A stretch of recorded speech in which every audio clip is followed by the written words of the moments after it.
नमस्कार, स्वागत है आप सभी का एक बार फिर से हमारे चैनल में। दोस्तों, आप सभी को पता होगा कि फाइनली अब कोविड-19 की वैक्सीन ऑलमोस्ट बन करके तैयार हो चुकी है और ये वैक्सीन अब दोस्तों वितरण के लिए भी पूरी तरह से तैयार है। लेकिन बड़ा सवाल ये था कि आखिर इस वैक्सीन को देश के लोगों तक किस तरह से पहुंचाया जाए, किस राज्य को पहले दिया जाए, किसको पहले दिया जाए, वृद्ध लोगों को दिया जाए या फिर बच्चों को दिया जाए, पहले डॉक्टरों को दिया जाए या फिर पुलिसकर्मियों को दिया जाए।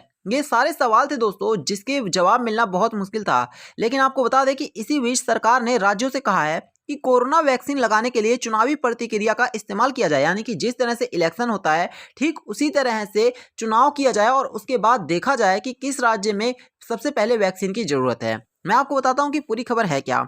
भारत में 8 कोरोना वैक्सीन पर काम चल रहा है। अनुमान लगाया जा रहा है कि 2021 की शुरुआत में वैक्सीन तैयार हो जाएगी और कोरोना वैक्सीन पर केंद्रीय स्वास्थ्य मंत्रालय ने राज्य को दिशा निर्देश दिए हैं।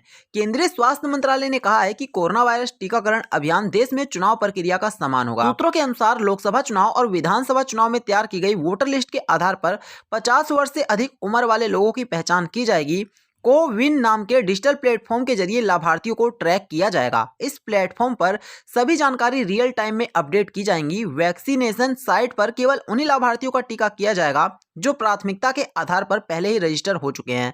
इसके अलावा बाकी बचे लोगों को महामारी के पैटर्न और उपलब्धता के आधार पर वैक्सीन की पेशकश की जाएगी। मंत्रालय की ओर से जारी किए गए बयान में कहा गया है कि अधिकांश स्वास्थ्य देखभाल और फ्रंटलाइन वर्कर्स को निश्चित सत्र साइटों पर टीका लगाया जाएगा। अन्य उच्च जोखिम वाली आबादी के टीकाकरण के लिए आउटर चित्र सत्र साइटों और मोबाइल साइटों टीमों की आवश्यकता हो सकती है।